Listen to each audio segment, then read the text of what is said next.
Buenos días, mi nombre es José David Vaca y voy a hablar sobre el concepto político, una aproximación del concepto político de Aristóteles y Platón. Bueno, en primera instancia voy a hablar sobre quién fue Aristóteles y el contexto social histórico en el que vive. El mismo contexto histórico social aplica para Platón. Bueno, Aristóteles nace en Estagira, Grecia, en el año 348 a.C.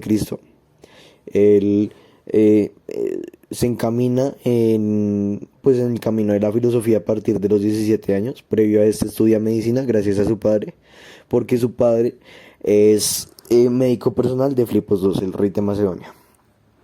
Él se encaminó en el camino se encaminó en el camino de la filosofía a partir de los 17 años.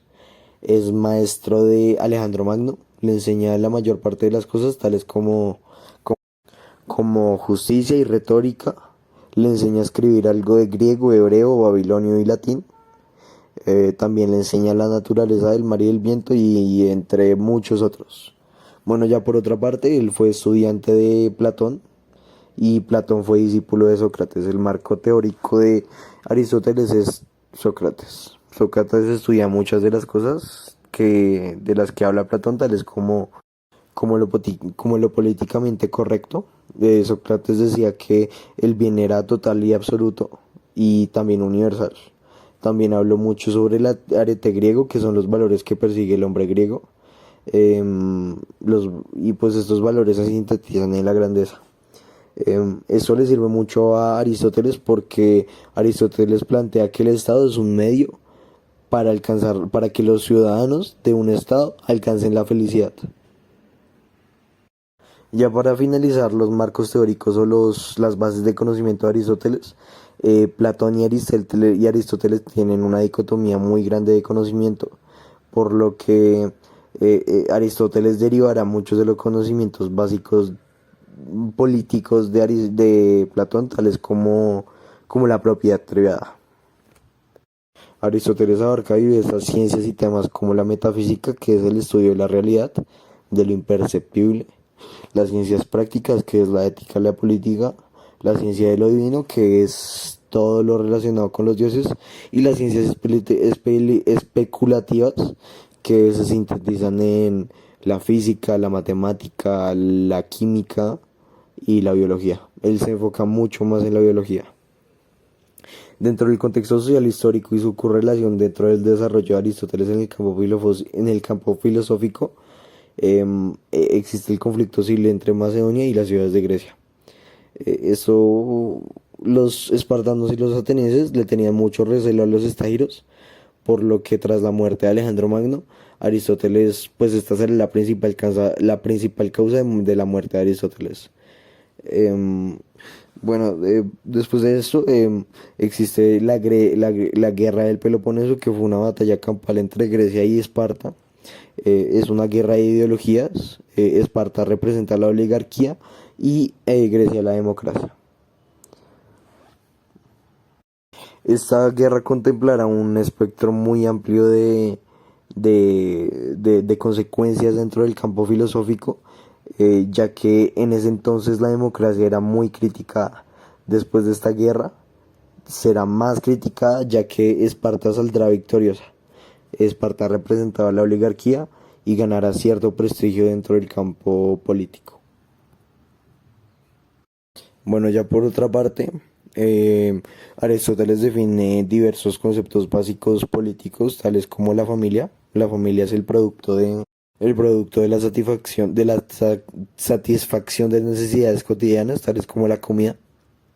La aldea, que será el producto de la satisfacción de necesidades no cotidianas, tales como la creación de instrumentos o la tradición y cultura. Finalmente, la ciudad, que esta será el producto de la unión de varias aldeas y tendrá como principal característica la autosuficiencia. El principal deseo de crear una ciudad es porque va más allá del deseo de subsistir. Bueno, ya por otra parte, Aristóteles define un régimen o una soberanía como, pues ya es importante decir que los regímenes reflejan pues las relaciones de autoridad y subordinación dentro de las ciudades. Aristóteles nos presenta los tipos de regímenes de una forma sistematizada y jerarquizada, en una forma que es fácil de comprender. En primera instancia, el gobierno puede ser ejercido por un solo hombre, pocos hombres o la gran mayoría. Por otra parte, este tipo de gobierno se divide por el bien común, el gobernante que piensa en el bien común o piensa en sí mismo. Por lo general, cuando piensan en sí mismos buscan más poder. En conclusión, ya que hay tres tipos de gobierno y cada tipo de gobierno tiene tres vertientes, en conclusión a 6 tipos de regímenes. En el primer régimen, en el que gobierna un solo hombre, está la monarquía. La monarquía refleja la forma correcta de gobernar, en la cual se piensa en el bien común, y la tiranía es su forma corrompida. La aristocracia es el gobierno de unos pocos hombres y su desviación es la oligarquía. Y para finalizar, la mayoría o el gobierno de la mayoría es la república o la politeia y su desviación será la democracia. Para Aristóteles, el régimen ideal será la república, porque la república será constituida por diversas leyes y se regirá pues de acuerdo a unas normas jurídicas. Eurípides llega a esta conclusión, ya que la república pues la república es mejor porque la ley está libre de apetitos y pasiones. Sin embargo, ¿por qué no sería un gobierno ideal el aristócrata? En el aristócrata se dice que los hombres, o que un hombre es virtuoso, que el hombre virtuoso es aquel que domina sus pasiones con su razón. Esa es la definición de un aristócrata. Sin embargo, cualquier hombre puede dejarse llevar por sus pasiones o sus vicios. Por lo tanto, la república será la mejor opción. Bueno, sin embargo, lo previamente mencionado y recíproco, también la república es la mejor opción, porque la república se enfoca mucho y ayuda mucho a la clase media.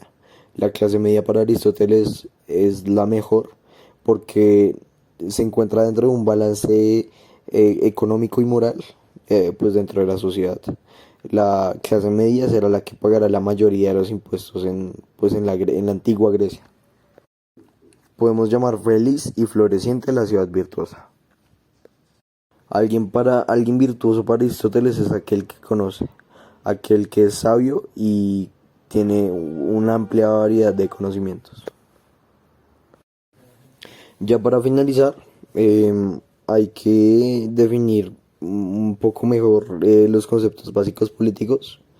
Y es que la sociedad civil está compuesta por artesanos, labradores, comerciantes, mercenarios, magistrados, sacerdotes y guerreros. Todo esto, la sociedad civil es la definición de la autosuficiencia en la sociedad. Recíproco a eso, podemos intuir que estos actores de sociedad son un medio para obtener la autosuficiencia. El hombre es sociable de forma natural.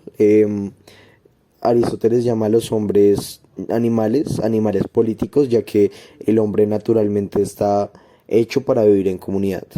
No es necesariamente porque un hombre tenga que ser activo políticamente, sino que un hombre es activo políticamente.